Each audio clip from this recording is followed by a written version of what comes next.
selama ini kaitan dengan sekat ini adalah belanja jasa pelayanan kesehatan. Ini puskesmas, rumah sakit sering nanggung biaya belanja pelayanan kesehatan bagi ASN. Dan kemudian belanja iuran kesehatan bagi PNS dan belanja iuran kesehatan bagi P3K. Ini akun-akun ini yang sering jadi jadi permasalahan, jadi bahan diskusi selama 1 tahun kemarin ya. Mudah-mudahan tahun 2026 sudah tidak jadi masalah. Nah, saran kami perlu keseragaman penggunaan akun sehingga akan ada perlakuan yang sama dalam penggunaan dan pencatatan transaksi. Nah, misalkan contoh bus yang digunakan puskesmas dalam satu kabupaten itu sama, itu akan lebih memudahkan kita untuk pencatatan dan pelaporan. Nah, bahkan puskesmas dan rumah sakit kalau bisa sama bahkan akunnya. Nah, terus kemudian di SMK juga gitu. Kalau nanti jadi BLUD, bahkan akun yang digunakan itu sudah dipilih karena dari 23.000 sekian tadi tidak semuanya terpakai. Ya, paling paling nggak sampai 100 atau kalau di puskesmas atau nggak sampai 1.000 mungkin kalau di rumah sakit. Nah, itu Bapak Ibu isu-isu terkini kaitan dengan bahkan akun. Mungkin bisa kita buka forum diskusi selanjutnya. Terus diskusi berikutnya adalah penggunaan silpa dalam RBA. Kemarin ada yang telepon saya kaitan dengan silpa. Ini silpa 2025 itu apakah bisa otomatis digunakan 2026? Itu harus ada mekanismenya. Satu yaitu Bapak Ibu nyusun RBA defisit dulu. Nyusun RBA defisit itu maksudnya apa ya?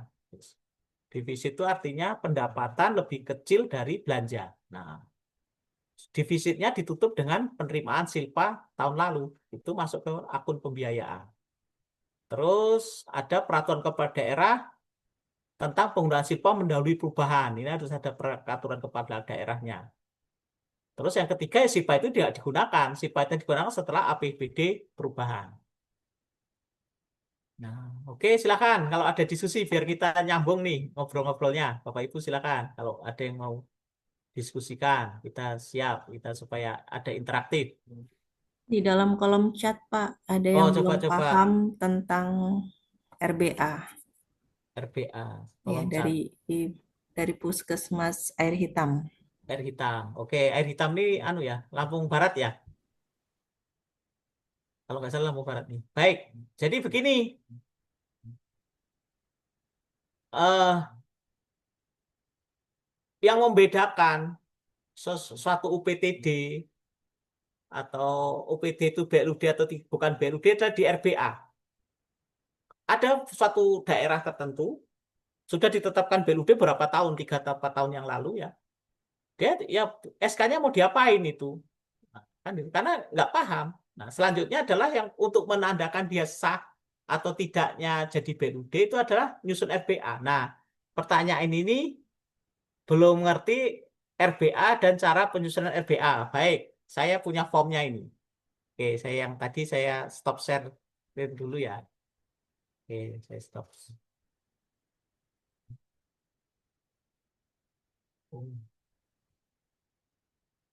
Coba saya share yang form RBA. Oke, oke, beda ini.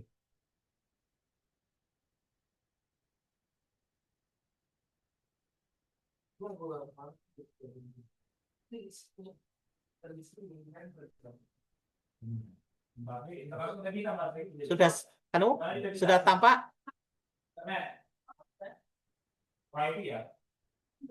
Halo, sudah bisa yang saya share? Tampak? Sudah Pak, sudah kelihatan Pak. Oke, baik. Nah, ini boleh nanti di-share. Dari RBA,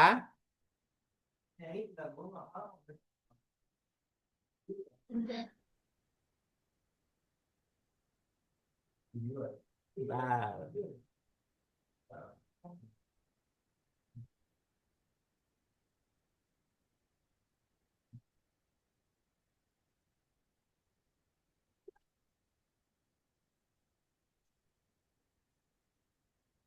nah, baik. dari RBA itu ada beberapa format atau ada berapa dokumen yang perlu disiapkan.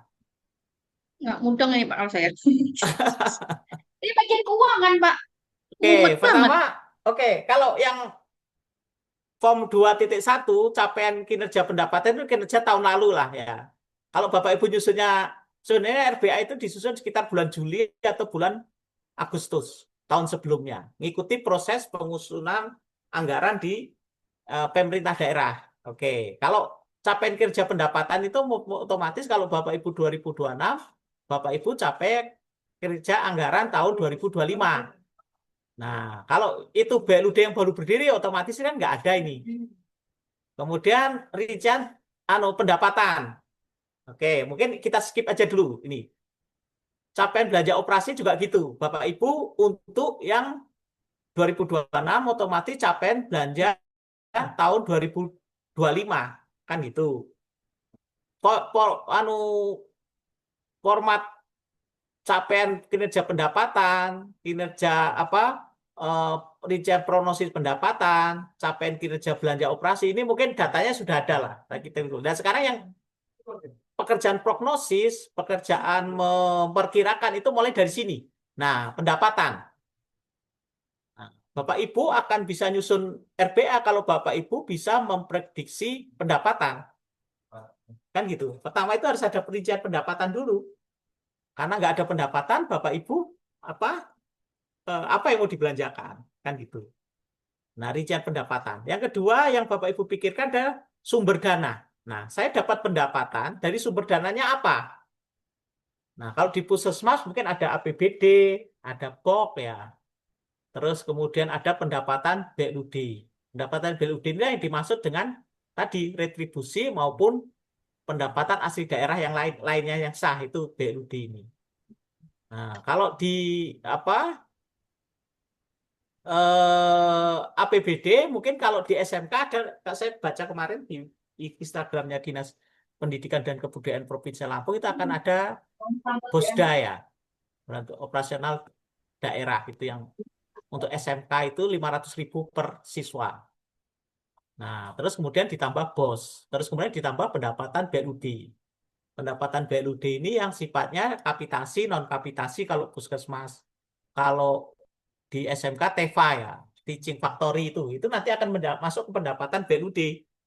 Nah, Bapak Ibu harus bisa memperkirakan nih berapa uang yang saya terima akan kita gunakan untuk pembiayaan, untuk untuk kaitan dengan pendanaan atau belanja yang akan saya gunakan. Terus selanjutnya adalah jenis belanja. Jenis belanja ini. Jenis belanjanya ada belanja pegawai, belanja modal, belanja barang dan jasa. Nah, saya berpikir pribadi ini menghendaki waktu nyusun RBA itu sudah ada akunnya ini. Akun ini. Kenapa akun ini penting? Ini penting waktu nanti Bapak Ibu pencatatan. Dan waktu Bapak Ibu kontrol anggaran. Contohnya nih, belanja bahan bakar dan pelumas 15 juta. Tugas Bapak Ibu adalah memantau. Jangan sampai 15 juta ini kurang. Atau jangan sampai 15 juta ini minus. Nah, kalau Bapak Ibu minus, Bapak Ibu harus revisi. Revisi dalam kelompok belanja yang sama, yaitu belanja barang dan jasa. Misalkan belanja bahan bakar pelumas habis. Sementara belanja bahan suku cadangnya nggak kepakai. Ini bisa diambil dari jenis belanja berikutnya. Tapi dalam kelompok belanja yang sama, yaitu belanja barang dan jasa. Tidak boleh mengambil belanja dari belanja pegawai atau belanja modal. Kan gitu. Nah ini dari awal itu coba kita dari awal itu akunnya sudah ditentukan, akun mana saja yang akan saya gunakan. Nah, ini akan memudahkan. Kalau akun di sini tidak terinci, nanti Bapak Ibu waktu pencatatan sampai dengan pelaporan akan susah ini kan gitu. Dan kemudian akan susah juga waktu mantau pagu anggaran. Nah, pagu anggaran ini sangat penting nanti Bapak Ibu kaitan dengan penyusunan SP3 kan gitu. Nanti tiap bulan Bapak Ibu harus nyusun SP3. SP3BP, surat permintaan pengesahan pendapatan, belanja dan pembiayaan. Terus tadi pendapatan, belanja, pembiayaan. Nah, Pembiayaan ini di sini ada namanya ini. Nah, ini yang sedang saya klik di sini. Penggunaan sisa lebih tahun sebelumnya. Nah, inilah nanti akan muncul namanya di RBA defisit tadi. Nah, RBA defisit itu di sini. Kalau silpanya nggak Bapak Ibu uraikan di sini, dicantumkan di sini, silpa Bapak Ibu nggak bisa digunakan. Nanti setelah APBD perubahan baru digunakan. Jadi Januari, Februari, Maret sampai berapa bulan Juli itu Bapak Ibu hanya menggunakan pendapatan dari tahun yang berkenaan. Sementara uang kita banyak ini nggak bisa kita gunakan kalau kita belum masukkan di sini. Terus kemudian berikutnya ringkasan FBA. Nah, ringkasan FBA-nya seperti ini Bapak Ibu. Nah, ada pendapatan, toh, ada belanja. Belanjanya ada dua, belanja modal dan belanja operasional. Belanja operasional itu udah pegawai, barang jasa, belanja bunga, belanja lain-lain. Kalau perjalanan dinas mana Bapak Ibu? Masuk belanja di barang dan jasa. Kemudian belanja modal diurai per jenis aktiva. Ada belanja tanah, peralatan dan mesin, gedung dan bangunan, jaring irigasi, aset tetap lainnya, dan aset lainnya. Nah, di sini yang perlu Bapak Ibu perhatikan, nanti antara realisasi belanja modal ini itu harus sama dengan minimal bisa tertrasir dengan peningkatan jumlah aktiva. Nah, peningkatan jumlah aktiva ini. Nanti contohnya nih, belanja peralatan dan mesin, belanja modal peralatan dan mesin, beli laptop atau PC. Nanti harus bisa dijelaskan dengan peningkatan jumlah laptop atau PC. Nah, kalau audit nanti harus ngecek nih, benar nggak laptop PC-nya ada? Jangan sampai laptop PC-nya nggak ada ini, kan itu. Sering terjadi kasus di sini. Nah, sering terjadi kasus di belanja modal ini karena belanja modal itu besar anggarannya dan kemudian ya itu hanya manajemen yang tahu ya, nggak semua pegawai tahu. Tapi kalau belanja pegawai, Bapak Ibu, nggak ada satu yang nggak diterima honor, pasti ribut ini. Ini pengendalian internnya jauh lebih bagus daripada belanja modal kalau belanja modal ini. Nah, terus kemudian pembiayaan. Jadi pendapatan dikurangi belanja itu akan ada surplus atau defisit. Nah, ini. Nah, surplus defisit ini nanti ditutup dengan pembiayaan silpa. Nanti akhirnya nol di sini, di RBA itu nol. Kita sebut karena apa? Anggaran berimbang. Nah, pendapatan dikurangi belanja ditambah pembiayaan itu harus nol. Nol, ini harus nol nih. Polanya, patternnya harus nol. Oke, saya lanjut dulu. Nanti kita diskusi lagi. Saya harapkan banyak diskusi nih, Bapak Ibu. Rincian pendapatan dan belanja. Nah, pendapat ini harus kita urai nanti. Jadi yang tadi kan ringkasan, sekarang rincian. Ini baru kita urai ke bawah ini. Ketemulah nanti total pendapatan, total belanja, total pembiayaan. Nah, sampai di bawah ini, rincian. Kemudian arus kas. Nah, dari kita diminta untuk menyusun proyeksi arus kas. Nah, metodenya metode langsung nih, tidak udah tegas nih. Metode langsung. Metode arus kas itu ada dua, metode langsung dan metode tidak langsung. Nah, sekarang kita pakai metode langsung. Berikutnya yang diungkapkan dalam RBA adalah ambang batas. Ambang batas itu apa, Bapak Ibu? Terjadi apabila target realisasi pendapatan di atas target. Tadi kan sudah jelas disebutkan bahwa pendapatan itu sama dengan belanja atau belanja itu sama dengan pendapatan. Nah, pada saat pendapatan di atas target, selisihnya itu diapain? Bisa nggak langsung dibelanjakan? Nggak bisa. Karena pagu belanja Bapak Ibu sesuai dengan pendapatan. Contohnya begini, pendapatan Bapak Ibu 10.000, belanjanya kan 10.000 nih. Nah, terus dalam proses berjalan pendapatan Bapak Ibu 12.000. Kan ada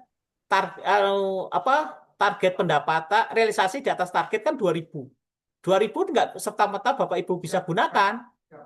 Nah, nggak bisa serta-merta Bapak Ibu harus ngurus ambang batas. Dan biasanya kalau sudah punya pengalaman target pendapatan di bawah target pendapatannya di bawah realisasi, kita sudah bisa ngurus ambang batas di awal periode di RBA. Nah, di sini inilah ambang batas. Terus kemudian saya sebutkan ada rekening. Nah, rekening-rekening ini yang Bapak Ibu yang khusus nih. rekening-rekening yang perlu perhatian. Tadi ada retribusi daerah, pendapatan BLUD. Nah, ini kemudian ada BOK ya, dan ada DAK non fisik. Nah, ini yang Bapak Ibu harus susun di RBA. Silakan Bapak Ibu, ada pertanyaan? Belum jelas? Atau seperti apa? Boleh nanti kita diskusi lagi kaitan dengan RBA ini. Di dalam kolom chat ada yang Oh, bertanya. coba kolom chat boleh saya lihat. Pak, format ini, oh bisa dibagikan. Nanti kita bagikan nih. Kita bagi ilmunya, Bu. Tenang aja. Nah, ini dari Airitam. Terus, berapa? Izin bertanya, Pak. Oh, umpan balik ya, feedback ya. Dari BCS yang pending diakui sebagai akun apa? Jika kategori dispute tidak sesuai juga diperlakukan akunnya seperti apa? Ini dari mana ini kalau ada tulisannya? Oke, baik. Nah, Bapak Ibu, kalau akuntansi itu relatif sederhana. Nah, relatif sederhana. Maka mencatat sesuatu yang sudah ada kan? Mencatat sesuatu yang sudah ada. Artinya apa? Kalau kita mencatat pembelian, misalnya beli laptop, ya udah laptop harga 10 juta, debit laptop, kreditnya kas kan? Atau kalau cash basisnya belanja modal peralatan dan mesin, kreditnya estimasi perubahan sal. Itu relatif transaksi sudah ada. Tapi yang perlu kita diskusikan itu bagaimana caranya pembentukan angka 10 juta tadi. Apakah barangnya ada, apakah barangnya itu memang efisien, efektif, tidak merugikan keuangan negara, kan gitu, sesuai spesifikasi. Nah, itu yang hal-hal itulah yang perlu perhatian serius itu loh. Baik Bapak Ibu sebagai manajemen atau saya lihat ada dari Pak Wedi tadi. Nah, sebagai auditor juga perlu menguji ke sana. Nah, kembali ke pertanyaan tadi di kolom chat tadi bahwa kalau pending ya, pending ya, feedback umpan balik nih. Feedback BCS yang pending diakui sebagai apa? Kalau saya, kita harus ngacu ke kebijakan akuntansi kita. Kapan itu dianggap sebagai suatu transaksi keuangan? Suatu transaksi keuangan itu diakui apabila terpenuhi 4 kategori. Pertama, definisi. Yang kedua adalah pengakuan, pengukuran, dan pengungkapan. Kapan itu diakui sebagai pendapatan? Berapa jumlahnya? Kapan diakui dan diungkapkan secara penuh? Kalau saya pengalaman dulu di rumah sakit, saya akui sebagai pendapatan klaim apabila sudah ada feedback. Kalau pending belum saya akui sebagai pendapatan. Jadi misalkan Bapak Ibu ngajukan 1 miliar ya, 1 miliar 1 bulan klaim BPJS. Kemudian dari 1 miliar tadi yang feedback muncul cuma 900 juta. Saya 900 juta itulah diakui sebagai pendapatan piutang pada pendapatan BPJS. Kan gitu. Jadi yang sudah ada umpan balik, sementara yang pending tidak saya akui. Nah, nanti dibikin klaim susulan. Terus yang dispute. Nah, dispute juga begitu. Dispute tidak perlu diakui, belum bisa diakui sebagai pendapatan. Kalau dispute ini kan kaitan dengan permasalahan ya. Nah, saya kemarin tahun lalu saya menghadiri itu di pertemuan di BPJS Kesehatan di dekat Raja Basah, yaitu ada dibedakan antara pending, dispute, sama fraud. Nah, dispute ini masih ditindaklanjuti lebih lanjut, apakah itu sebagai fraud atau bukan gitu. Jadi itu ya dari ada pertanyaan tadi. Kalau saya mengkategorikan dua-duanya belum dicatat sebagai pendapatan. Nah, pending ya nanti pending dilengkapi dulu. Nah, nanti akan jadi klaim susulan. Begitu sudah ada umpan balik baru diakui sebagai pendapatan. Kalau belum diakui sebagai belum ada feedback resmi dari BPJS, belum diakui sebagai pendapatan. Mungkin demikian ini penjelasan saya. Mungkin ada yang ingin menambahi atau sharing? Sharing silakan. Kalau sharing. Kalau Oke, ini ada juga pertanyaan sebelumnya ya. Oke, saya terlewat nih. Izin Pak Pur. Oh Pak, dari Bu Rina ini. Untuk RC tahun ini baru menerapkan BLUD. Langkah apa yang harus kami lakukan selanjutnya? Tapi kami tetap berani dengan diri. Iya, Bu Rina. Jadi Ibu nyusun RBA dulu, Bu. Nah, RBA ini nanti disampaikan ke dinas. Nanti akan diproses. Nanti akan jadi RK ya, rencana kerja RKA SKPD dari bagian dari rencana kerja dari Dinas Kesehatan. Nanti akan proses di TAPD dan akhirnya menjadi RBA definitif. Kalau di Permendagri 79 itu bahasanya RBA definitif. Tapi kalau di di buku merah pengelolaan keuangan BLUD itu akan menjadi namanya DPA. DPA, dokumen belanja dan anggaran, kan gitu. Kalau RBA itu rencana, tapi kalau di DPA kan gitu. Jadi tadi saya uraikan Bu Rina dari SD Tohir, wujud nyata Bapak Ibu sebagai BRUD itu adalah apabila sudah nyusun RBA. Nah, RBA itu otomatis akan menjadi bagian perencanaan keuangan daerah, akan dibahas oleh TAPD. Nah, terus kemudian setelah Bapak Ibu punya RBA definitif atau DBA, baru dilaksanakan sesuai dengan anggaran belanja yang ada. Tapi syaratnya harus ada pendapatan dulu. Kalau nggak ada pendapatan nggak bisa kan gitu. Nggak harus ada uang masuk dulu. Oke, kalau nggak ada uang masuk, Bapak Ibu bisa menggunakan silpa. Silpanya digunakan adalah yang menyusun RBA defisit atau dengan menyusun peraturan kepala daerah tentang penggunaan silpa mendahului penetapan. Kalau nggak ada dua dokumen tadi, nah, silpa tadi digunakan setelah perubahan, APBD perubahan, dimasukkan ke APBD perubahan. Oke, silakan kalau ada diskusi. Mungkin secara online tidak Pak, bisa maksimal, tetapi secara teori, substansi, mudah-mudahan paling nggak izin bertanya, terpaparkan, Pak. sudah terpaparkan. Silakan Bapak Ibu kalau ada diskusi. Ini Pak, saya, izin bertanya, Pak. ya Saya silakan Novi Bu. dari Puskesmas Batu Berak, Lampung Barat. Izin Ya, bertanya, ya. ya boleh Untuk silakan Bu penggunaan Novi. silpa kan sudah jelas tadi ya, Pak ya. Yang Ya, ingin saya tanyakan masalah bunga bank, Pak. Kalau oh masalah ya. bunga bank itu bisa digunakan atau gimana, Pak? Oh iya, jadi bunga bank itu kan bagian dari pendapatan Bapak Ibu. Nah, bunga bank itu kan masuk pendapatan. Misalkan Ibu naruh di Bank BRI 100 juta, ada dapat bunga bank 800.000. Nah, pada proses berjalan, kan Ibu ngaku itu pendapatan bank, kas pada Bank BRI pada pendapatan bunga bank. Terus kemudian bunga bank tadi itu kan sudah merupakan bagian akumulasi dari silpa Bapak Ibu. Nah, silpa Bapak Ibu. Ini terkait bunga bank itu saya ada pengalaman tuh. Dulu itu dari pihak Pemda, BPKAD menyatakan bunga bank itu harus setor ke Kasda. Ya, rame-rame di setor kan gitu. Nah, terus kemudian datang audit BPK. BPK mengatakan bunga bank itu nggak setor ke Pemda, ini kan BLUD. Udah merupakan bagian dari pendapatan bil, akhirnya dikembalikan lagi, masukkan gitu. Jadi Bu Novi, bunga bank bisa langsung digunakan karena itu bagian dari pendapatan Ibu.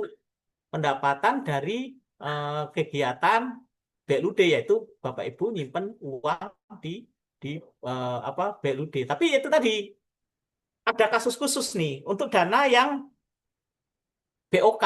Nah, di BOK itu ada dana bunga bank itu dapat pendapatan giro itu. Itu bagaimana itu? Coba tanyakan dulu ke Manlak ya, manual pelaksanaan dana BOK itu seperti apa itu kalau untuk dana BOK itu. Ada dana pendapatan eh, bank itu. Tapi kalau dananya dari dana pendapatan operasional BLUD, dananya tadi bisa langsung digunakan, Bu. Nggak apa-apa langsung digunakan. Itu kan uangnya tercampur tuh. Silpa akhir tahun itu juga terus sudah tercampur dengan pendapatan-pendapatan yang dari lainnya, misalkan klaim BPJS, kapitasi, non kapitasi, kan nggak ada pemisahan uang itu. Oh ini uang dari kapitasi disimpan kotak sendiri atau rekening sendiri. Oh ini pendapatan dari PSN umum simpan sendiri, kan tidak. Semua uang kan nyampur di situ. Tidak ada pembatasan penggunaan kas namanya. Oke, silakan Bapak Ibu. Kalau ada pertanyaan, cukup ya. Oke, baik.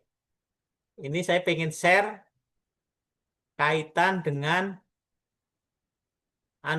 kaitan dengan akuntansinya. Nah, ini yang menarik nih Bapak Ibu. Jadi proses Bapak Ibu sudah punya RBA, terus Bapak Ibu laksanakan tadi, terus Bapak Ibu kaitkan dengan pencatatannya, akuntansinya. Nah, oke, ada pertanyaan tidak? Kalau tidak ada, saya pengen share. Atau Bu Siska, atau Pak Randy, atau Pak Endri, kita nambahi Pak. Belum ada, Pak. Coba. Oke, baik. Kalau belum saya pengen share kaitan dengan akuntansinya. Nah, ini sangat menarik nih akuntansi ini. Karena mau nggak mau Bapak Ibu nanti harus terlibat di akuntansi. Nah, tapi jangan khawatir. Di kantor saya nggak ada pendidikan akuntansinya, bagaimana? Nggak usah khawatir. Nanti kita bisa belajar bareng-bareng. Pak Endri bisa mendampingi nanti. Nih, coba nih saya share dulu ya.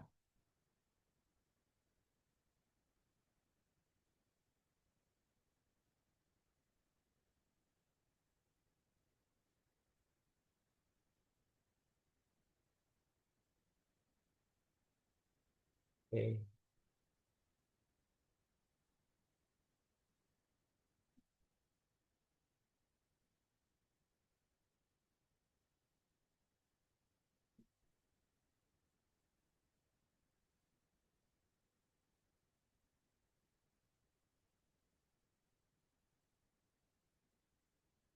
Silahkan Bapak Ibu kalau ada yang perlu didiskusikan kalau sambil nunggu share screen-nya. Oke.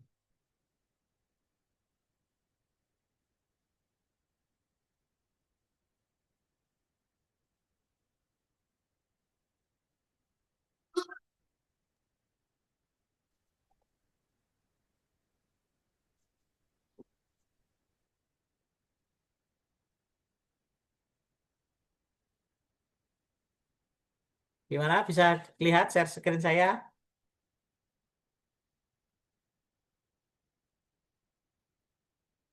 Bisa dilihat? Bisa, Pak. Oke, baik. Nah, jadi begini Bapak Ibu. Di BLUD itu dasar akuntansinya, dasar pencatatannya ada dua. Cash basis maupun accrual basis. Nah, kalau accrual basis di apa di mahasiswa akuntansi waktu Bapak Ibu di belajar akuntansi itu udah paham lah itu cash accrual basis itu. Sekarang yang hal khusus, yang hal spesifik adalah cash basis. Cash basis. Nah, pertama adalah akun. Ini sudah siapkan Pak Endri. Nah, akun ini yang 23.000 sekian tadi itu kita masukkan di sini. Nah, memang berat nih aplikasinya. Kalau kami dulu dengan Pak Endri, aplikasi dibagi dua, cash basis dan accrual basis. Cash basis ini yang biasanya agak kendalanya agak apa pembelajarannya agak lama karena memang hal yang tidak umum kan gitu. Ini sudah ada akun. Akunnya sudah kita tetapkan di sini. Nah, ini sesuai regulasi pemerintah. Kemarin juga sempat jadi pertanyaan, akunnya dasar hukumnya mana ya? Ada dasar hukumnya kita uraikan. Nah, di cash basis akun yang digunakan pertama adalah akun dua. Akun dua ini kayak utang ya, Bu. Jadi akun satu itu aktiva, akun dua itu utang, akun tiga itu ekuitas atau modal. Kan gitu. Nah, dua, tiga akunnya. Terus akun empat. Nah, akun empat ini yang tadi kita diskusikan tadi. Nah, akun 4 ini. Nah, ini di aplikasi kita belum kita update, tapi nanti kita update Pak Endri ya. Kita masukkan yang retribusi tadi. Kemarin kita asumsi bahwa semua pendapatan BLUD adalah pendapatan lain-lain PAD yang sah. Ternyata pendapatan BLUD yang kaitan dengan pasien umum, kaitan dengan komite ya kalau di SMK itu masuk ke retribusi seharusnya. Tapi itu kita update nanti. Kita masuk. Nah, ini pendapatan nih. Nah, akun pendapatannya akun 4. Nah, akun 4 nih pendapatan itu. Terus kemudian kita masuk akun belanja. Nah, inilah akun belanja. Bedanya di mana Bapak Ibu akun yang baru sama akun yang lama? Nah, akunnya bedanya di sini. Coba saya besarkan nih. Ya, iya. Nah, bisa Bapak Ibu lihat ya. Nah, bedanya itu di mana? Kalau dulu ini adalah 1 digit. Nah, sekarang sudah 2 digit. Kalau dulu sampai dengan 9, 1 sampai 99. Kalau sekarang 01 sampai dengan 99. Terus berikutnya adalah level terakhir. Nah, ini kalau dulu hanya 3 digit, sekarang menjadi 4 digit.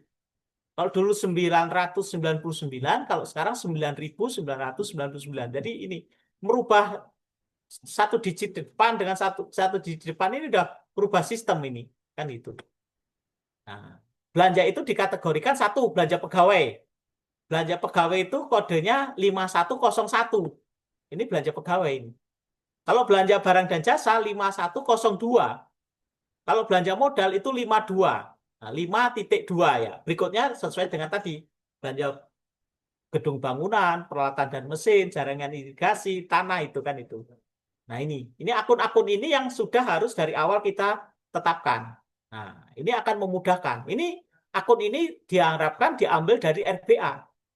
Nah, terus angka RBA tadi itu dimasukkan kemana, Pak? Nah, angka RBA itu masuk di sini, masuk di saldo awal atau anggaran.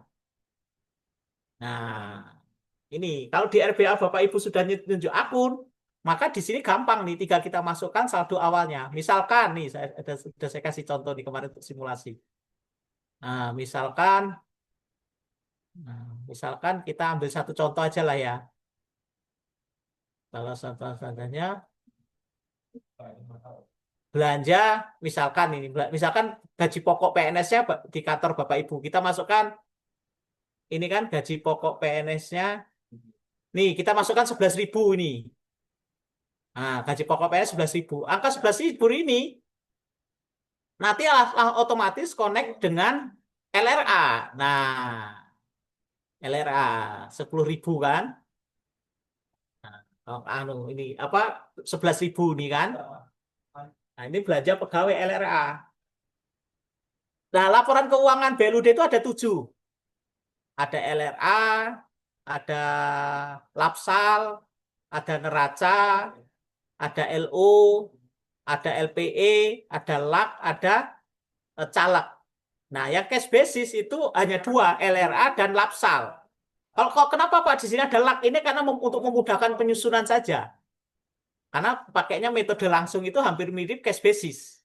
Kalau metode tidak langsung itu lebih mirip ke accrual basis sebenarnya kan itu. Nah, jadi dari cash basis tadi dihasilkan LRA dan Lapsal. Nah, dari awal saya sudah tekankan bahwa RBA itu sesuai dengan kode akun. Itu akan memudahkan di sini Bapak Ibu. Macam ini. Nah, angka yang di saldo awal atau anggaran ini akan koneksi langsung dengan LRA. Nah, bentuknya LRA seperti ini. Laporan realisasi anggaran. Ini kan anggaran dan ini ada realisasinya. Oleh sebab itu disebut dengan LRA. Kan gitu. Nah, akun. Oke, udah akun ini masukkan semua sesuai RBA, sesuai akunnya masing-masing. Nanti otomatis koneksi dengan LRA. Kemudian selanjutnya ada jurnal transaksi. Nah, ini jurnal transaksi ini Bapak Ibu. Mau nggak mau Bapak Ibu harus bikin jurnal transaksi sini.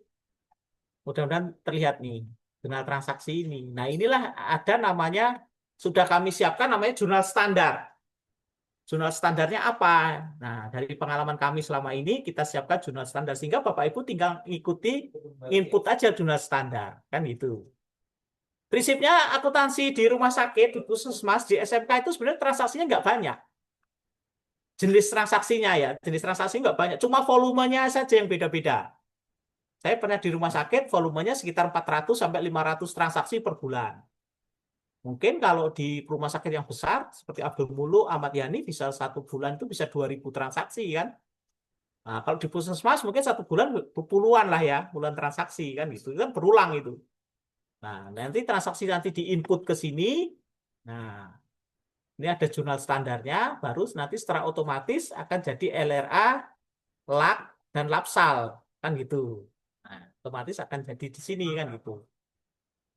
Kemudian nanti akan ada BB, belanja. Ini BB ini ada buku besar Bapak Ibu ya. Bapak Ibu kalau yang di belajar akuntansi kenal istilah buku besar kan? Ada buku besar pembantu kan itu ini hasilnya di sini. Nanti audit akan lihat dari laporan keuangan ditransfer ke buku besar akan ditransfer ke jurnal transaksi akan ditransfer ke bukti transaksi kan itu. Nah, ini Bapak Ibu yang kaitan dengan proses akuntansinya di Bapak Ibu kaitan dengan BLUD.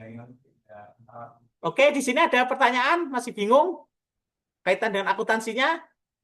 Kalau cash basis Bapak Ibu clear, accrual basisnya tidak begitu masalah. Accrual basisnya tidak begitu masalah. Accrual basis itu apa ya? Transaksi-transaksi yang tidak terkait dengan kas, itulah masuk ke accrual basis.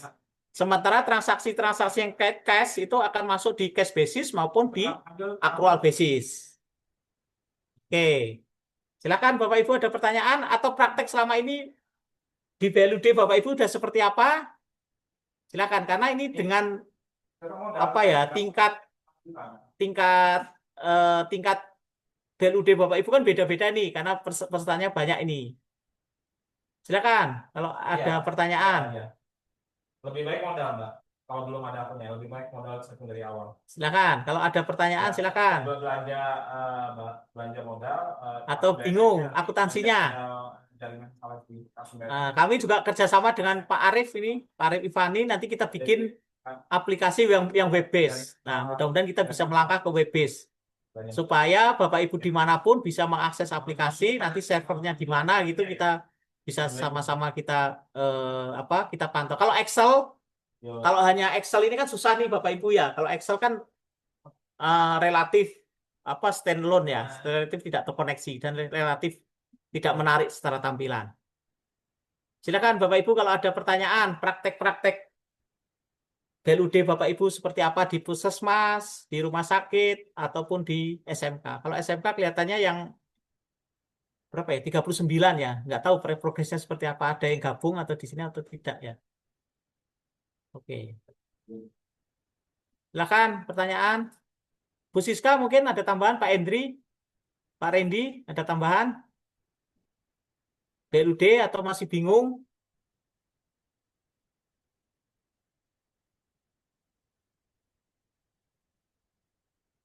Cukup?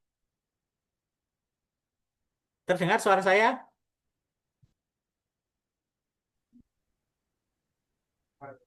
Terdengar Pak Pur. Dari Ya, saya belum oke. ada tambahan Pak. Belum ya, Pak Endri, Pak Randy. Mohon nanti dibantu kaitan dengan implementasi BLUD ini. Iya Pak Pur. Mungkin ini Oke. Pak. Sepertinya masih banyak yang bingung Pak untuk penerapannya. Karena kita lihat di room chat juga masih ada beberapa pejabat yang baru, bendaharanya baru, belum bisa Oh ya, boleh. dan seterusnya. Nah mungkin nanti apakah akan ada kegiatan lanjutan atau seperti apa bisa dipaparkan Pak Pur? Oke, baik Bapak Ibu. Eh, kami eh, kami kami dulu tahun 2018 membentuk namanya Forum Komunikasi ya, FKPK BLUD, Forum Komunikasi Pengelola Keuangan BLUD. Waktu itu intinya adalah dari rumah sakit. Dari rumah sakit, terus kemudian kita kerjasama juga dengan Arsada, Asosiasi Rumah Sakit Daerah. Kita juga kerjasama dengan KAP, Pak Wedi Edrianto. Terus kami juga kerjasama juga dengan STI Gentiaras, Sekolah Tinggi Ilmu Ekonomi Gentiaras. Nah, beberapa periode saya juga jadi pengajar di sana, dosen di sana. Terus kemudian kita berkembang dengan puskesmas. Nah, karena puskesmas itu juga memungkinkan untuk jadi BLUD. Terus kemudian terakhir tahun lalu saya diminta bergabung dengan Dinas Pendidikan dan Kebudayaan Provinsi Lampung untuk kaitan dengan BLUD SMK. Nah, akhirnya semakin lama semakin banyak ini kegiatan-kegiatan atau pihak-pihak yang terlibat dalam BLUD kan gitu. Nah, selain puskesmas, rumah sakit, Labkesda, kemudian SMK BLUD. Nah, kami sebagai suatu organisasi atau forum komunikasi sangat terbuka sekali untuk kegiatan-kegiatan selanjutnya, baik itu penyusunan RBA-nya, baik kaitan dengan penatausahaan akuntansinya, termasuk sampai pertanggungjawaban di SP3. Nanti Bapak Ibu harus membuat namanya SP3, Surat Permintaan Pengesahan Pendapatan Belanja dan Pembiayaan. Nah, dari surat itu nanti akan diinput ke SIPD. Sistem Informasi Pembangunan Daerah. Nah, di-input di SIPD. Dari SIPD itu nanti akan pendapatan dan belanja Bapak Ibu sudah diakui sebagai pendapatan dan belanja pemerintah daerah, kan gitu. Jadi BLUD itu kan diberikan fleksibilitas, yaitu Bapak Ibu diberikan hak untuk mengelola langsung pendapatan Bapak Ibu untuk dibelanjakan, tidak perlu disetor ke kas daerah. Namun demikian ada kewajiban harus membuat SP3 tadi, Pak. Nanti saya share boleh SP3 itu bentuknya seperti apa. Kalau untuk agenda selanjutnya, ya ini yang bisa kita bantu dampingi dalam jangka pendek, berapa opsi, apakah penyusunan RBA-nya, atau pencatatan akuntansi 2025 kemarin, kan itu ya, bisa berbagai opsi kan itu yang bisa kita bantukan. Nanti bisa kita agendakan kira-kira kapan kita bisa bikin pelatihan apa. Mungkin Bapak Ibu bisa usulan apa yang ingin disampaikan dulu, kan gitu. Apa tahap pertama yang perlu disampaikan. Sehingga kami sudah terpetakan, termappingkan. Nah, kalau pelatihannya boleh online, boleh offline, silakan saja mana yang memudahkan Bapak Ibu kan gitu. Ada yang chat ini masih bingung Pak, iya nggak apa-apa, terus bingung itu nggak apa-apa. Kami sudah lama ya terlibat di BLUD ini sehingga mudah-mudahan sharing ilmu kami bermanfaat untuk Bapak Ibu. Silakan mungkin ada usulan atau pendapat atau ingin disampaikan kaitan dengan BLUD Bapak Ibu, apa kendala-kendalanya, mulai dari mana kita memulainya, kita siap mendampingi. Mungkin begitu Pak Rendi yang bisa kita andekan, ya agendakan. Nah, yang penting Bapak Ibu mohon berkenan untuk ngisi link kehadiran ya, sehingga kita bisa bangun kontak personnya, kontak person. Kalau kemarin di grup SMK, grup puskesmas, grup rumah sakit kan banyak banget tuh. Banyak juga yang nggak respon kan gitu. Kalau mungkin sudah ada kontak person yang kira-kira pejabat terkait dengan pengelolaan keuangan BLUD, sehingga kalaupun ada komunikasi lebih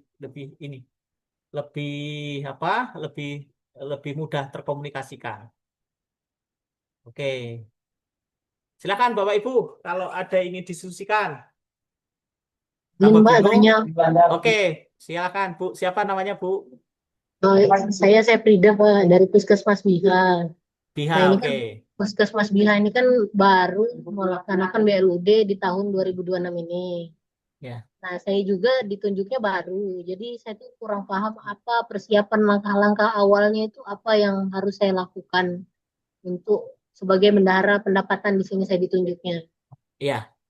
Terus aplikasi-aplikasi yang Excel yang Bapak tampilkan tadi itu apakah nanti diberikan ada contohnya atau bagaimana, Pak? Oke, baik Bu Sefrida. Jadi begini, sebelum jawab ke inti permasalahan. Jadi begini, kita harus kita pahami dulu tentang organisasi atau tata kelola BLUD. Nah, kalau di Puskesmas, Kepala Puskesmas itu sebagai pemimpin BLUD.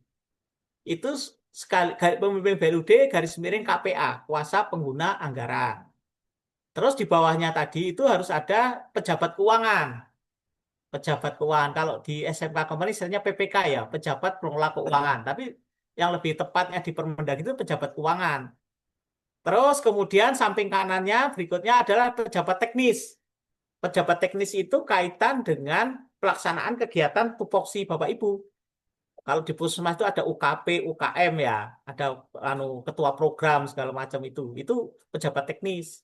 Nah, pejabat keuangan itu ada dua anak buah ya, dua staf ya, itu bendahara penerimaan dan bendahara pengeluaran. Kalau Bu Seprida tadi sebagai bendahara penerimaan, nah itu tadi tugas Ibu adalah mencatat semua penerimaan. Nah, penerimaan yang mana Pak? Kalau saya pengalaman kemarin selama ini, penerimaan kaitan dengan pasien umum, yang tadi retribusi. Nah, kemudian kalau Ibu punya kantin, misalkan punya parkir, punya lahan, itu masuk ke pendapatan umum. Pendapatan dari pemanfaatan BMD ya, pendapatan pemanfaatan barang milik daerah itu masuk ke Ibu sebagai bendahara penerimaan. Sementara klaim BPJS-nya itu baik kapitasi non-kapitasi, kan itu perpindahan rekening tuh. Rekening dari BPJS ke rekening Puskesmas itu dikelola oleh pejabat keuangan. Nah, di situ Bu. Jadi kalau Ibu tanyakan langkah apa yang harus dilakukan, kalau sesuai tupoksi Bapak Ibu Seprida, Ibu nangani penerimaan dari pasien umum. Nah, penerimaan tadi dibikin STS, surat tanda setoran, segala macam, nanti dipindahkan, ditransfer ke rekening kas umum BLUD. Kan gitu. Tapi langkah awal Puskesmas BIHA tadi sebagai BLUD, Ibu harus nyusun RBA dulu, Bu. Nah, RBA-nya sudah nyusun belum? Nah, itu. RBA, susah nyusun RBA itu kaitan dengan estimasi pendapatan. Perlu itu. Kalau kita nggak punya pendapatan, nggak punya duit, ya nggak bisa ngapa-ngapain gitu, nggak bisa belanja kan gitu. Tapi kalau kita punya duit, punya pendapatan, kita belanjakan sesuai dengan RBA yang form-formnya tadi. BIHA ini Lampung Barat ya, Bu? Bu Seprida ya?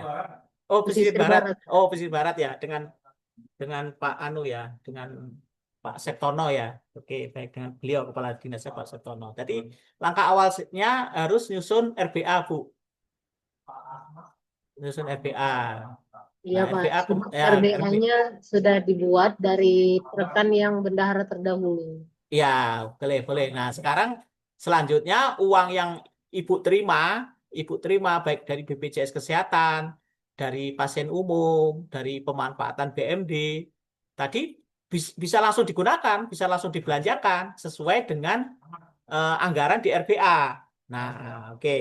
Anggaran RBA Ibu belanjakan, Ibu catat di BKU, Ibu catat di akuntansinya. Nah, oke, boleh saya share tentang SP3 nih. Coba saya share SP3 ya. Mungkin Bapak Ibu sudah sudah dengar SP3 itu bentuknya seperti apa? Ini boleh nanti saya share nih, coba. Oke, saya cari file materinya dulu. Oke. Nah, ini produk akhir Bapak Ibu sebagai sebagai pengelola keuangan BLUD. Nanti Bapak Ibu harus nyusun SP3. Nah, ini coba saya share, saya udah nemu nih SP3-nya.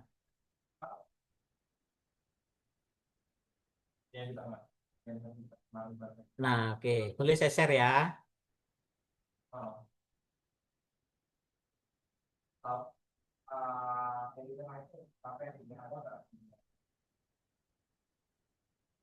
Oke.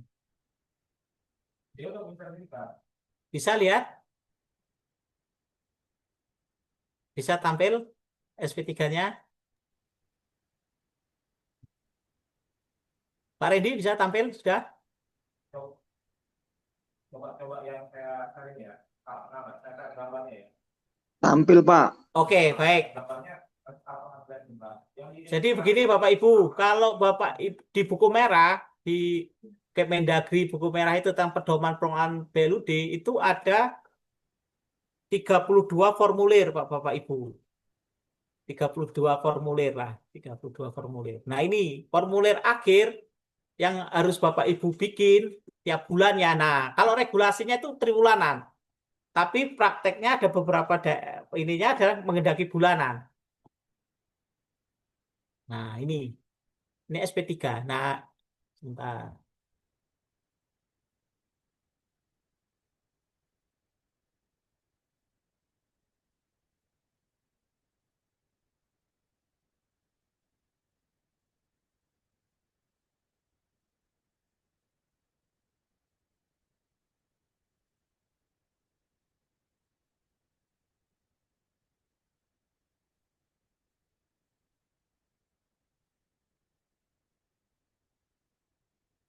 Oke, aplikasinya tak tutup dulu biar nggak ganggu. Nah, ini. Tiap bulan Bapak Ibu harus bikin ini, SPTJ. Surat Pernyataan Tanggung Jawab.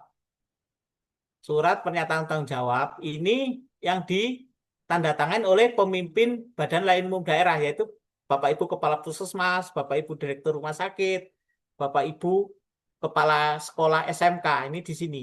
Yang menyatakan bahwa dia tanggung jawab atas semua belanja, baik pendapatan. Nah, ini pada bulan berapa, tahun berapa. Ini terus kemudian dilampiri dengan SP3. Nah, jadi kalau pertanyaan saya sudah menjadi BLUD, wujud sahnya saya jadi BLUD itu apa? Satu, Bapak Ibu punya RPA. Terus yang kedua, Bapak Ibu nyusun SP3. SP3 itu menggambarkan apa uang yang ada dari Bapak Ibu. Ini sudah ada formatnya nih. Nah, contohnya ini. Saldo bulan sebelumnya itu adalah silpa tadi Bapak Ibu. Kalau awal tahun ya. Kalau di Januari, silpa itu 31 Desember 2025 atau 1 Januari 2026 ini uang Bapak Ibu. Terus ada pendapatan. Pendapatan uang real masuk. Kemudian ada belanja. Kan? Kemudian ada pembiayaan neto.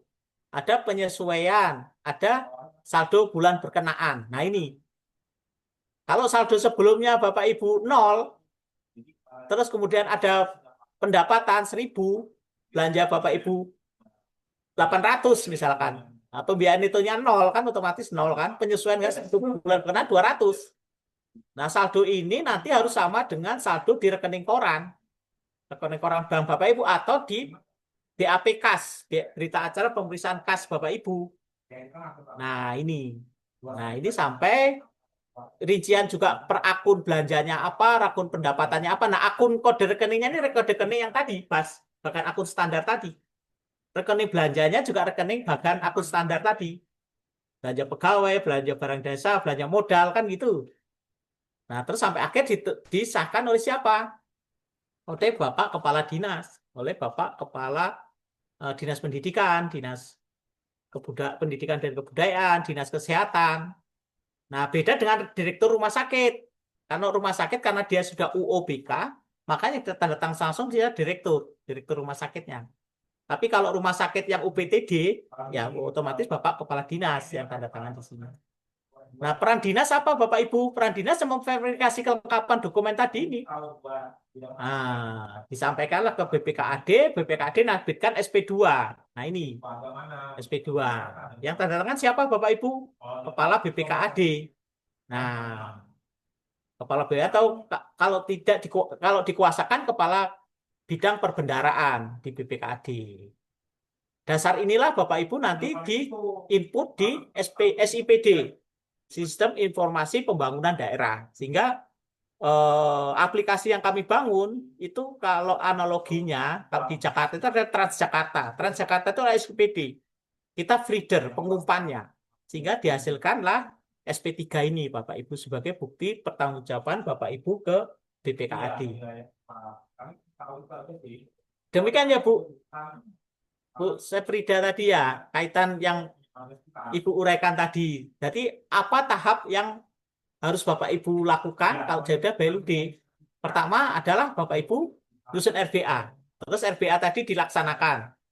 Nah, terus kemudian lagi per bulan atau per 3 bulan sesuai kebijakan pemerintah daerah, Bapak Ibu menyampaikan SP3. Nah, SP3 tadi BPKD akan memberikan SP2. SP2 tadi Bapak Ibu input di SIPD. Dari situlah nanti akan dihasilkan laporan keuangan. Ini Puskesmas Air Hitam. Pak, bisa dibahas dulu nggak Pak cara buat RBA-nya dulu? Oke, bisa. Kita bisa buat RBA. Oke, jadi ini kita hari ini fokus RBA dulu ya. Kelihatannya RBA ini sangat menarik. Saya akui, RBA sangat menarik. Karena apa? Karena ada akun baru, ada kebijakan baru ini Bapak Ibu. Oke, saya stop screen dulu. Oke. Boleh, nih saya share yang tadi.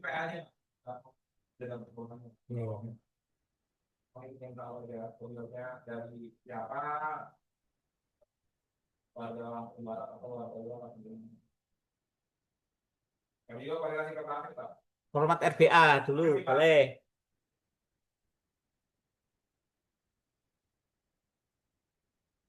Mungkin saya pandu clue-clue utama dulu nyusun RBA.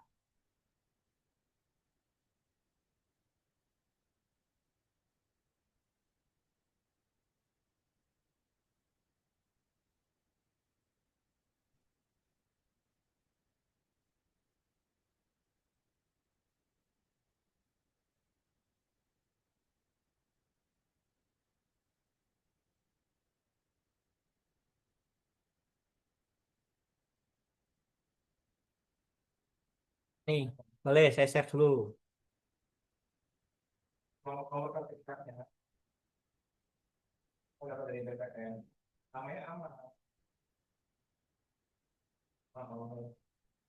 Oke, bisa kelihatan? Bisa kelihatan yang saya share? Gimana, Pak? Kelihatan Pak, Oke, kelihatan. baik, baik. Jadi langkah pertama nyusun RBA itu Bapak Ibu harus bisa rincian prognosis pendapatan. Nah, ini saya tampilkan formnya. Pendapatan Bapak Ibu apa? Bapak explore sebanyak-banyaknya. Ini ada titik-titik-titik. Ini banyak ini, Bu. Bisa 5, bisa 6, kan itu. Pertama, Bapak Ibu prognosis pendapatan. Nah, kalau di puskesmas ada pendapatan kapitasi, pendapatan umum, pendapatan parkir, misalkan pendapatan sewa kantin, silakan aja, kan gitu. Kemudian pada pendapatan non kapitasi, pendapatan bunga tadi yang Ibu uraikan tadi, bunga tadi ya Bu. Nah ini Bapak Ibu titik awal itu di sini dulu. Sepanjang Bapak Ibu tidak bisa memprognosis pendapatan, itu nggak bisa ngapa-ngapain gitu. Oke ya, ini yang harus Bapak Ibu pahami. Nah terus kalau bisa di breakdown per bulan, Januari, Februari, Januari 2026 sampai Desember 2026. Ini yang harus Bapak Ibu uraikan. Nah, uang yang saya peroleh tadi akan saya gunakan untuk apa? Kan gitu. Uang saya peroleh akan saya gunakan untuk apa? Itulah nanti Bapak Ibu memprognosis belanja. Sebenarnya Bapak Ibu nyusun RBA tidak susah. Kalau Bapak Ibu nyusun Renstra ya. Kalau Renstra, istilah kita BBLUD sudah Renstra itu matang.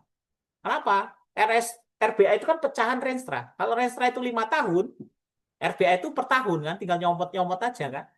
Nah, Renstra tadi disusun berdasarkan apa? Berdasarkan SPM. SPM yang Bapak Ibu terapkan. Nah, standar pelayanan minimal saya yang belum tercapai itu apa? Oh, saraplasnya,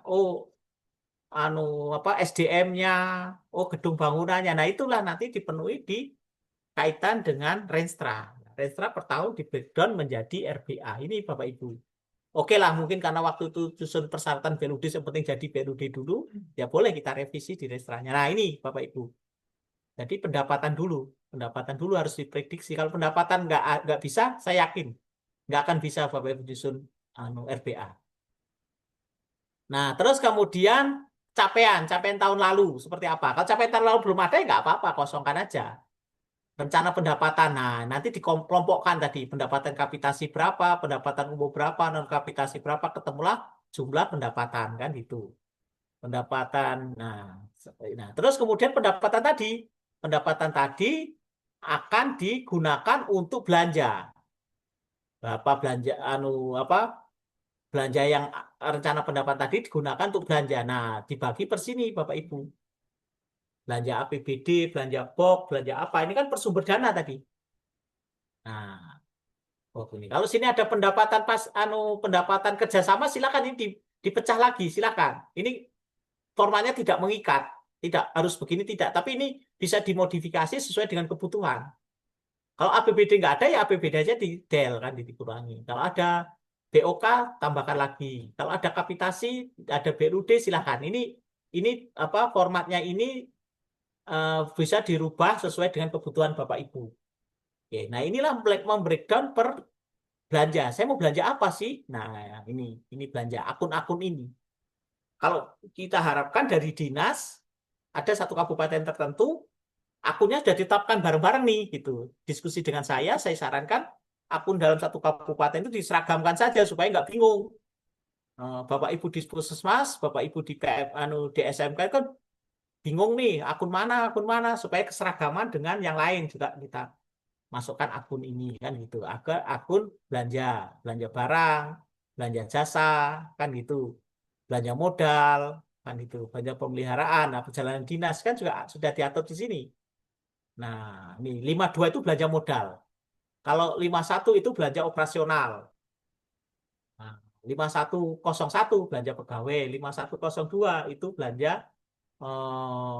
barang jasa kan gitu. Nah, baru inilah masuk ke belanja modalnya. Modal apa saja yang akan dibeli. Nah, ini. Nah, seperti saya uraikan tadi, akun belanja modal, realisasi belanja modal ini harus sama dengan penambahan jumlah aset. Sehingga bisa akuntabel, bisa dipertanggungjawabkan. Nah, itu, Bu. Kemudian kalau ini sudah selesai, mau di kelompok per jenis belanja, kan jenis belanja itu ada 3, belanja pegawai, belanja barang dan jasa, belanja modal. Nah, terus pembiayaan. Pembiayaan ini secara umum adalah ini penggunaan silpa tadi. Kan gitu. Terus ringkasan RBA sudah gampang, tinggal meringkas saja meresum kan. Oke, rincian pendapatan. Nah, kemudian arus kas. Arus kas ini relatif tidak susah lah kalau yang penting. Yang penting susah dari Bapak Ibu adalah menyusun prognosis pendapatan. Pendapatan saya berapa gitu. Dan kemudian pendapatan tadi digunakan atau dikasihkan per jenis belanja. Belanja pegawai berapa, belanja barang jasa berapa, belanja modal kan gitu. Nah, itu Bu ya yang kaitan dengan RBA. Boleh nanti kalau ada forum berikutnya atau kita agendakan berikutnya nanti kita breakdown data, kita belajar nyusun RBA. Kita diskusi nyusun RBA boleh. Oke. Kalau Bapak Ibu bingung, saya senang sekali. Artinya Bapak Ibu berpikir. Kalau nggak bingung, nggak berpikir ini. Oke, silakan. Ada pertanyaan lagi? Silakan. Kalau Bapak Ibu ada pertanyaan, ada diskusi, silakan. Ini ada chat apa ini? Oke. Di dalam kritik saran itu ada yang menyampaikan kapan tindak lanjut BIMTEK yang untuk SMK itu, Pak.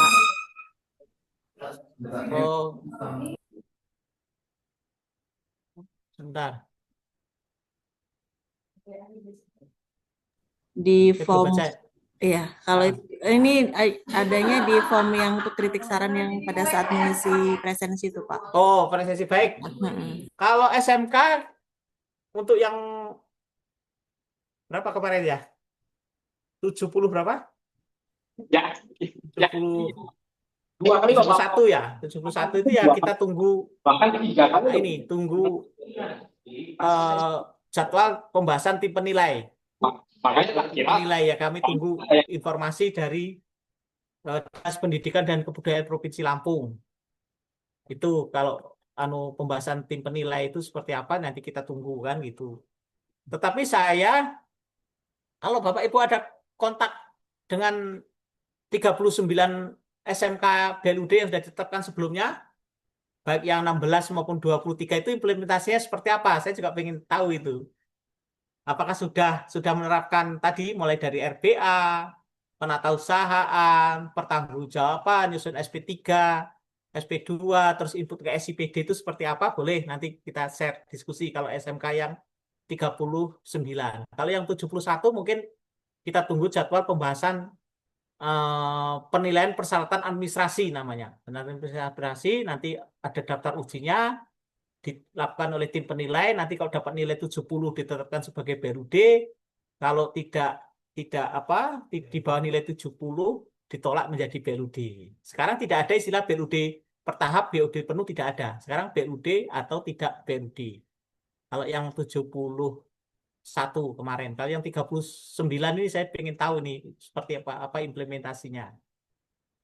Kalau puskesmas mungkin ya relatif tidak ruwet lah proses bisnisnya dibanding dengan rumah sakit. Kalau rumah sakit agak ruwet tuh, agak crowded tuh. Nah, kan itu.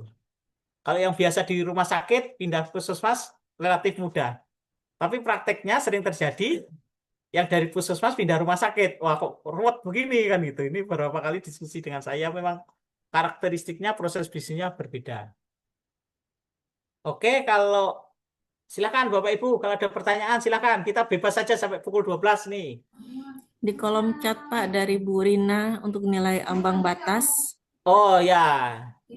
Nilai ambang batas tadi coba saya ini untung belum saya belum saya tutup nih screen share screen-nya. Oke. Ambang batas ada nih. Jadi di RBA nah ini ambang batas. Bisa dilihat ambang batas. Nah, ini saya belum pernah ngurus ambang batas. Kenapa? Karena target pendapatan tidak pernah tercapai. Tidak pernah tercapai, tidak pernah ngurus ambang batas. Pak Anas nih yang sering ngurus ambang batas nih dari Bobasar itu. Kemarin kami diskusi banyak tuh Pak Anas. Nah, ambang batas ini.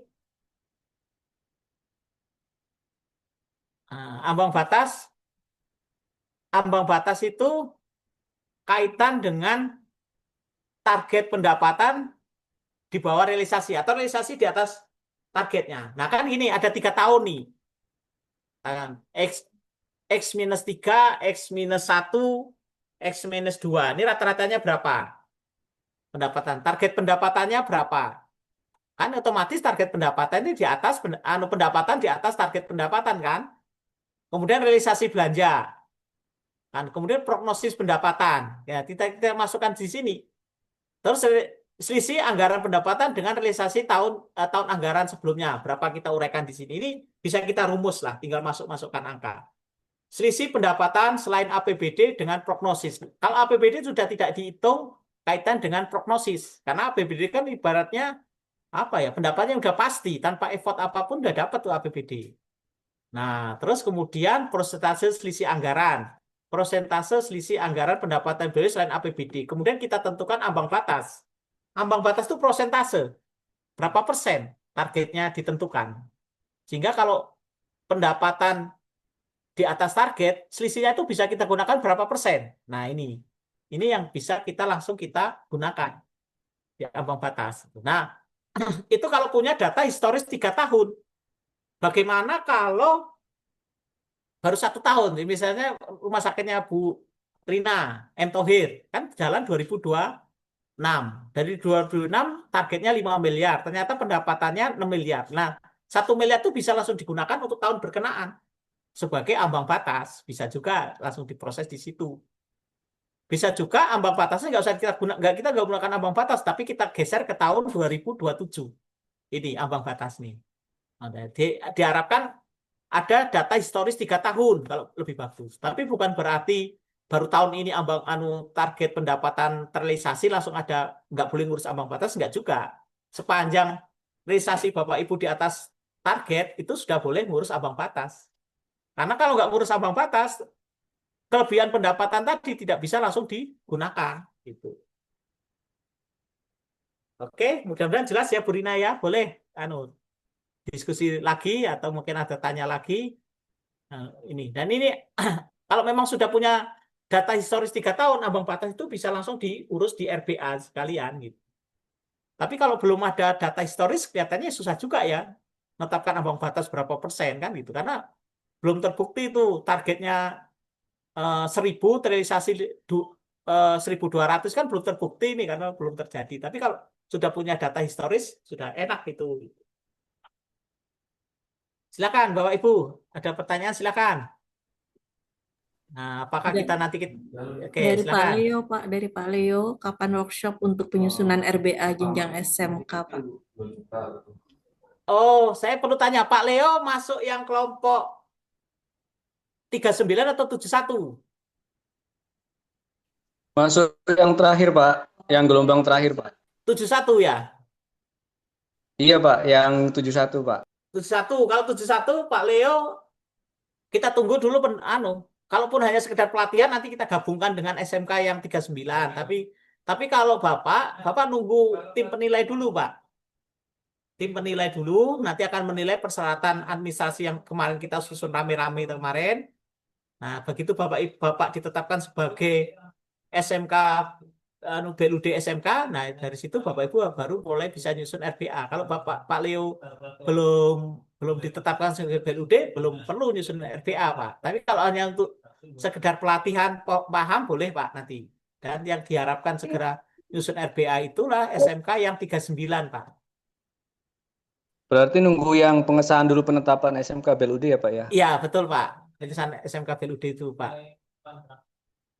Baik, terima kasih, Pak. Terima kasih, Siap Pak Leo. menunggu, Pak. Oke, siap, Pak. Terus, Pak, mungkin butuh sesi pembuatan RBA mungkin ya?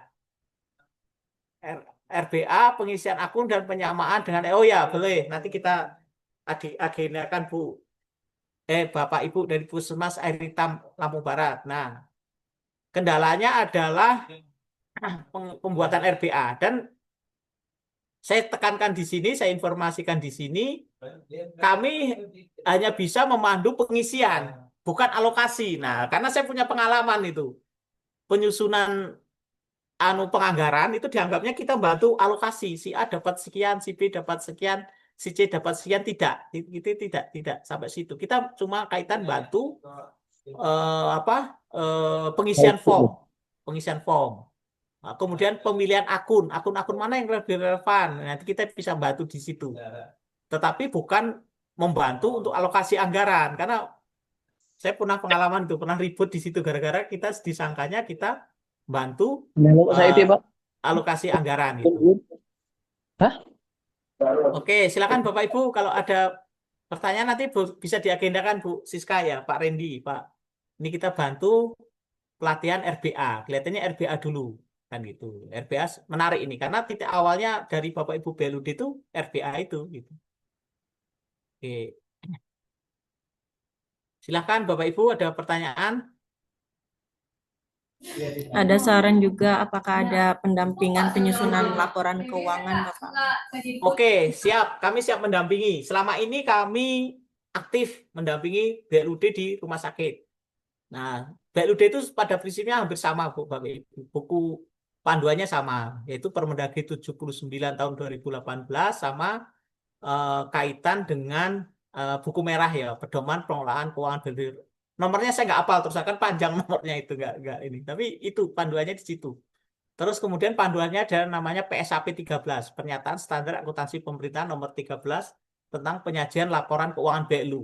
Nah, itu bisa kita siapkan. Dan kemudian kalau Bapak Ibu belajar akuntansi, manual itu kan repot banget tuh. Dari bukti transaksi dicatat ke jurnal, posting ke buku besar nanti dirangkum jadi neraca saldo, bikin penyesuaian, neraca lajur, sampai laporan keuangan. Kan kalau manual kan Bapak Ibu yang belajar akuntansi manual kan repot itu. Padahal transaksinya bukan 1-2, ratusan itu. Ini gimana itu? Akunnya juga banyak itu, bisa 200-300 akun. Satu-satu buku besar kan mabuk juga itu. Nah, kita bantu dengan aplikasi. Aplikasi Excel-nya sudah ada, kami sudah punya aplikasi Excel. Terus kemudian nanti aplikasi yang web-based, kami kerjasama dengan Pak Arif Ivani, mudah-mudahan bisa segera launching aplikasinya sehingga bisa kita gunakan. Kalau pendampingan kami siap, kita dampingi. Sampai dengan penyusunan laporan keuangan, sampai dengan SP3, sampai dengan input di SIPD kami siap mendampingi kan. Input ke SIPD sesuai akun Bapak Ibu masing-masing ya, akun sesuai puskesmas masing-masing gitu. Terus kami juga kerjasama dengannya Pak Wedi Andrianto sehingga bisa langsung diaudit nanti gitu. Oke, silakan Bapak Ibu kalau ada pertanyaan, ada diskusi, mungkin waktu diskusi kita. Oh ini Bapak mungkin alur ini ya, sumber dana yang oke, coba ini Baik. Mungkin alur dan sumber dana yang mana yang dimasukkan ya Pak? Apakah ada grup WA? Ada grup WA, kita bikin grup WA. Kalau grup WA yang sudah ada, Mesuji, Lampung Timur, Lampung Tengah. Nah, pesisir barat sama Lampung Barat belum ada grup WA-nya. Boleh bikin grup WA nanti Bu Siska ya. Atau grup WA puskesmas seluruh Lampung sehingga bisa gabung atau yang ikut Zoom meeting hari ini kita bikinkan grup WA kalau ada nomornya nanti bisa kita komunikasi. Kalau dananya dana dari semua uang Bu, semua uang Bapak Ibu kelola di puskesmas Bapak Ibu, di SMK Bapak Ibu. Jadi tidak ada. Nah sempat jadi bahan diskusi nih. Kalau dana BOK itu nggak masuk BLUD. Kalau dana BOS itu nggak masuk BLUD. Kalau kami berpikir semua dana yang Bapak Ibu kelola itu masuk BLUD. Dana APBD juga masuk BLUD, kan begitu. Itu yang perlu Bapak Ibu pahami juga, bahwa semua dana yang Bapak Ibu kelola itu harus masuk ke dana BLUD. Cuma dengan sumber dana yang berbeda.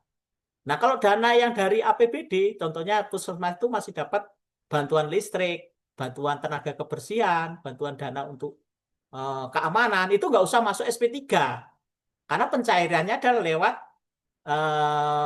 mekanisme SPM atau SP2D surat permintaan pengesahan surat perintah pencairan dana kan, itu nggak masuk SP3 karena sudah terekod di Pemda.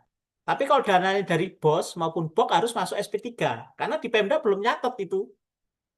Nah pendapatan dana belanja Bapak Ibu dana BOS maupun BOK nanti di BPKAD dicatat sebagai pendapatan sekaligus belanja. Tapi kalau dana APBD tidak perlu masuk di SP3. Jadi semua dana yang Bapak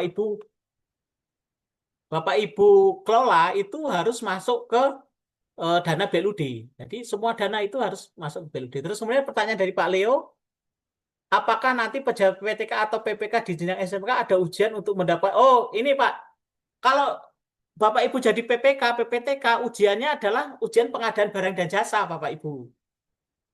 Pengujian PPK, kalau PPK harus punya sertifikat pengadaan barang jasa ya. Kalau PPTK tidak. PPTK syaratnya harus PNS saja. Nah, bagaimana kalau dalam satu kantor tidak ada yang punya sertifikat pengadaan barang jasa? PPK dirangkap oleh KPA. Jadi KPA itu bisa menjadi PPK tanpa harus punya sertifikat karena melengkap ke jabatan. Jadi gitu Pak Leo ya. Jadi kalau yang PPK masuk di sini adalah pejabat pembuat komitmen itu harus punya sertifikat pengadaan barang jasa. Kalau PPTK itu tidak harus punya sertifikat pengadaan barang karena PPTK itu kaitan teknis administrasi saja. Ya, kelengkapan bukti, kelengkapan SPJ itu PPTK tugasnya itu. Nah, Berarti nanti PPK saja ya Pak ya yang ada sertifikatnya ya Pak iya, ya. betul Pak, PPK. Tapi kalau dalam satu sekolahan tidak ada yang punya sertifikat pengadaan barang jasa, otomatis PPK dirangkap oleh KPA, Pak. Nah, itu. KPA itu gimana?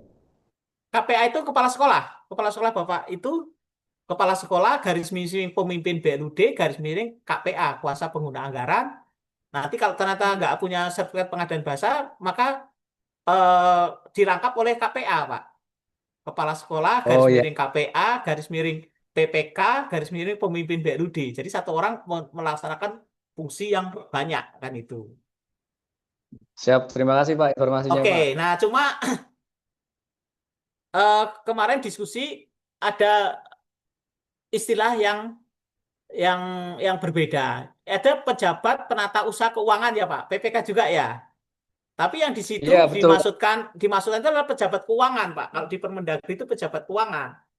Kalau ada juga PPK pejabat penata usaha keuangan itu kaitan dengan penyusunan laporan keuangan Pak, verifikasi bukti Pak. Jadi ada mis bahasa di sini, mis istilah di situ. Kalau di BLUD namanya pejabat keuangan, itu yang fungsi sebagai pemegang kas umum BLUD, yang pegang rekening kas umum BLUD itu pejabat keuangan, Pak. Beda lagi dengan pejabat penata usaha keuangan, itu kaitan dengan pelaporan keuangannya, Pak. Itu. Nah, Terus boleh, nanti Pak. apakah Nggih. itu harus memiliki rekening tersendiri ya Pak ya untuk sekolah? Ya, Pak? jadi gini, saya sering sampaikan bahwa kalau bisa itu rekening bank itu ada 3. Apa saja itu? 1, rekening kas umum BLUD. Itu untuk menerima uang dari manapun. Kan gitu. Yang ditransfer. Terus kemudian rekening bendara penerimaan. Nah, kalau bendara penerimaan itu opsional lah. Kalau pendapatan umumnya kecil, nggak usah pakai rekening, nggak apa-apa. Begitu diterima, setor bank, terima setor. Tapi kalau pendapatan rutinnya umumnya banyak, bikin rekening sendiri. Nanti untuk merampung pendapatan dari umum. Dari PSN umum. Kalau Bapak masih ada komite, boleh masuk komite, sewa gedung bangunan. Saya itu masuklah rekening situ. Terus rekening ketiga, rekening bendara pengeluaran. Nah, bendara pengeluaran itu punya rekening tersendiri yang digunakan untuk membayar-bayar uangnya sifatnya UP, uang persediaan. Kalau bisa jangan satu rekening. Kalau satu rekening itu nanti memisahkannya susah, Pak. Mentransfernya susah. Kalau minimal kalau bisa 2 lah. Rekening bendara pengeluaran sama rekening pejabat keuangan. Itu kalau bisa 2, Pak. 2 rekening itu. Kalau lebih bagus Bisa nggak 3. Pak, nanti kalau ini Pak apa untuk pembuatan rekening BLUD itu ada semacam surat perintah dari atasan gitu Pak, biar sekolah juga ikut membuat.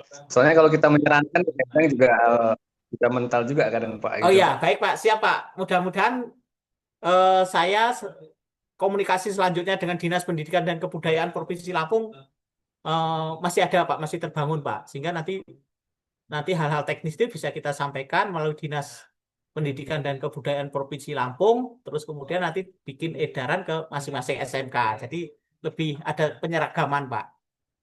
Kalau saya setuju, Ya, Pak, terima puskesmas, rumah sakit itu perlu ada penyeragaman, termasuk SMK itu perlu ada penyeragaman, termasuk akun, termasuk mekanisme tata kelolanya, segala macam itu perlu ada penseragaman. Karena apa? proses bisnis puskesmas, proses bisnis SMK itu sebenarnya kan sama Pak di mana-mana Pak ya. Yang membedakan cuma lokasi saja kan sebenarnya kan gitu kan. Ada di Lampung Barat, Ya, di Lampung Utara, Lampung Timur kan sebenarnya proses bisnisnya sama. Itu kalau diseragamkan itu satu akan memudahkan proses administrasinya. Yang kedua tidak membebani Bapak Ibu semua. Bapak Ibu porsi porsi administrasi itu hanya sedikit saja lah gitu. Yang banyak itu porsi teknisnya, porsi pelayanan kepada masyarakat kan gitu. Administrasi itu seminimal mungkin kita kurangi gitu, kita seminimal mungkin lah administrasi itu. Mungkin demikian Pak Leo, sangat menarik ini di sisi BLUD. Nanti kita bisa ada forum berikutnya, kita undang, kita pakai Zoom boleh, pakai secara offline boleh, kita mana yang lebih mudah kan gitu. Dengan era teknologi informasi saat ini tidak menjadi kendala. siap, terima Oke, kasih Pak. oke Pak Leo. Mungkin dari Gentiaras Bu mau promosi Bu, biar Bapak Ibu di sini forumnya tahu Gentiaras itu seperti apa. Ada wakil dari Gentiaras, PMB kapan boleh, silakan. Oh, Kita baik, ya, terima ya kasih. silakan Bu. Jadi Bapak Ibu sekalian, perkenalkan saya Francisca dari STIE Gentiaras. Ini lokasinya di Bandar Lampung, di Gang Ratu, dekat MMUBL Bapak Ibu. Jadi kami Sekolah Tinggi Ilmu Ekonomi, ada 2 jurusan, manajemen dan akuntansi. Kami ada kelas sore juga bagi Bapak Ibu yang mungkin punya putra-putri atau saudara yang akan melanjutkan ke perkuliahan, bisa datang ke kampus kami, bisa kami bantu untuk proses pendaftarannya Bapak Ibu. Ya, terima kasih Pak Pur. Untuk prodinya ada akuntansi dan manajemen. Terima kasih. Dari Bu Diah, mungkin dari KAP, Pak Wedi, mungkin ada perkenalan Pak. Saya lihat ada tadi. Pak Wedi atau Bu Diah, boleh?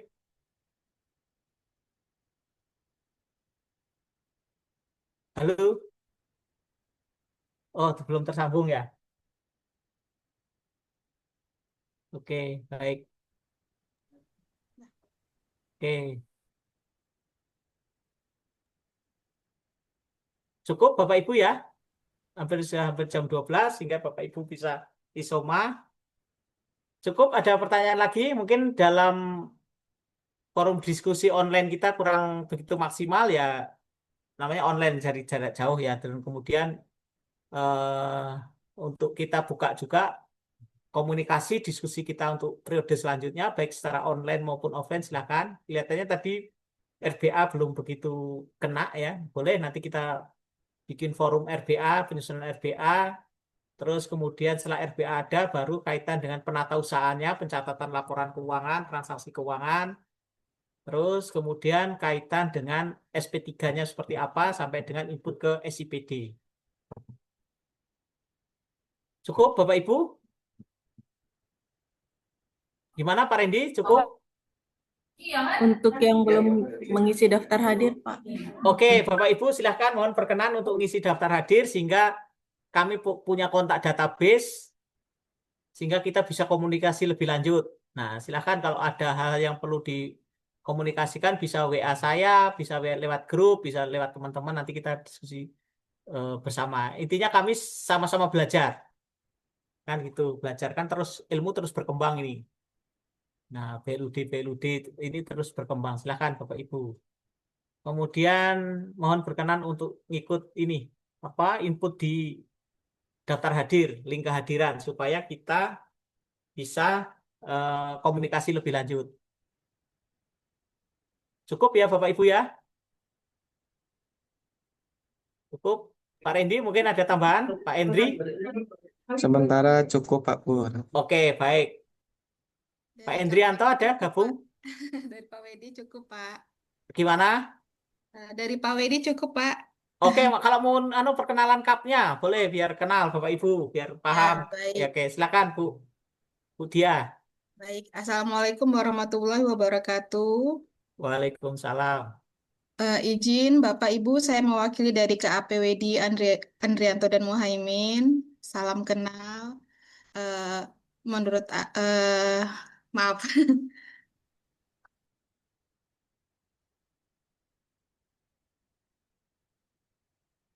Halo Bu, nggak dengar Ya, suaranya.